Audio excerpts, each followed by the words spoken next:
Hi, I'm Grant Hebert with Wild Eyes Monitoring Solutions, and this presentation covers a few of the innovative solutions we offer our camera trapping customers.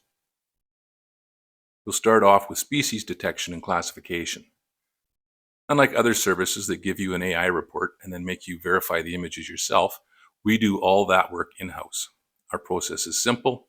We perform a full AI-assisted classification of all your photos, followed by a 100% human verification. You simply hand off your images to us, we classify and verify them, and then we return a sorted group of photos with or without bounding boxes, along with a complete CSV file detailing all of the detections. Our species model currently covers approximately 75 species, including most North American mammals and some birds. For deer, moose, and elk, we also provide age and gender classification. Age is limited to adult and juvenile, which is about as close as we can get with camera images. Let's take a look at a few examples on the screen. The image in the bottom left is accurately identified as an adult male moose. The center image correctly identifies an adult female whitetail deer with a juvenile whitetail in the background. The image on the right shows a coyote. Our detection model covers quite a broad range of species, and as I say, we also provide age and gender for cervids. This is a full list of the species in our detection model, and although I won't go over it in detail here, if there's a species you're looking for that isn't on the list, just let us know and we can discuss it. Next, I want to talk about a new offering, and that's distance estimation. Many population density models require that you know the distance between the camera and the target animal, or whether that animal is within the defined view shed of the camera. Traditionally, this is a very difficult, laborious process that involves painstakingly going through each photo to determine the distances. We automate the entire process. All we need are 2 images from your trail camera: an empty image with no animals or distance markers, and an image with a few natural or artificial markers at known distances. In order to adequately annotate the marked image, we just need a few notes to be taken that include the marker IDs and the distance from the markers to the camera. The furthest measured distance should be beyond the range of where you want to detect animals, and the nearest marker should be as close to the near visible limit of the camera as possible. In total, we recommend you provide 1 marker close to the camera, 1 far away, and 2 to 4 somewhat evenly spaced in between. Here's how our calibration process works. We take a true color image from your trail camera and run it through our novel monocular depth estimation AI solution.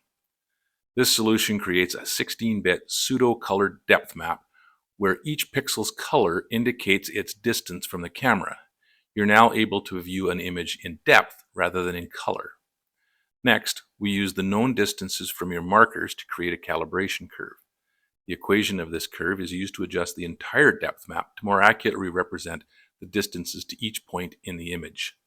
Once we have an accurate depth map to the entire field of view, we take the bounding boxes from the classification process earlier and find the pixel at the bottom center of each one, essentially where the animal's feet meet the ground. We find that same pixel on our depth map and assign that distance to the animal. Finally, we add a new column to the original classification CSV file, giving you a depth estimation for every detection. We can even get a little more creative by calculating the animal's centroid. To do that, we use the bounding box's aspect ratio and multiply it by the nominal width of the animal. In these examples, we assume the width of a moose to be about 0.8 meters. Looking at the broadside image of the moose, the height over width aspect ratio is 0.6. This provides an offset of 0.48 meters. If the feet were detected at 8 meters, we can say the centroid is about 8.48 meters. For the head-on shot, the aspect ratio is 2.31, giving an offset of 1.85 meters. So if the feet were detected at 16 meters, we can say the centroid is at about 17.85 meters. While this level of detail is a bit nitpicky, it is a way to use the geometry of the photo to provide even more precise data.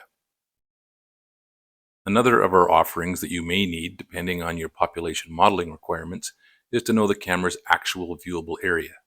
This is especially useful in forests where trees and other obstructions can change the viewable distance across the field of view. We divide the image into a user-defined number of sectors, anywhere from 2 to 10. Then, using a series of slider bars, we can set a virtual wall at a defined distance in each sector. Anything closer than that wall is included in your analysis, and anything behind it is ignored. Once we've set these sliders for each of the sectors, we can also provide a near distance limit that accounts for smaller animals that could have snuck in under the camera's view. We then take the area of each individual pie slice and sum them to provide an overall viewshed area calculation. To use our depth estimation process, all you need to provide us with are two images, one with nothing in it and one with markers at known distances. For markers, you can either use natural items like trees or artificial ones like field markers. I highly recommend using a Fowler's tape for taking your field dimensions. It clips onto your belt and has a hook that can attach to your camera. It has a constant rewind so that your hands are free to take notes. You just walk away from the camera, grab the tape, take your measurement, let go, and write it down. It's a wonderful, very accurate tool. Rangefinders are a popular choice, but I would caution you to understand their capabilities. Most have a resolution of 0.1 meters and an accuracy of about plus or minus 0.5 meters at best. This can lead to inaccuracy for close measurements, and your curve fitting could end up looking like darts on a dartboard. I find they work well for long distances, but for anything inside the field of view, I'll use my Fowler's tape every time. I've also had my eyes on a tool called the Mosier. It's basically a box of gyros and accelerometers coupled with a processor that calculates position change based on relative movement. You place it at a datum point, zero set it, then walk it out to different places in your viewshed. It records its position relative to the starting point and is said to be accurate to 3%. I've never used one for camera trapping, but I'd be curious to see how well they work. For artificial markers, you can use lightweight plastic field markers and either lay them on the ground or pin them to trees. I always recommend going out with a partner when servicing cameras, but if you're on your own, being able to just use the trail camera to snap a couple of images of the viewshed is very convenient. Thank you for your time, and good luck with your camera trapping. If you have any questions or comments, feel free to contact us. We're available anytime.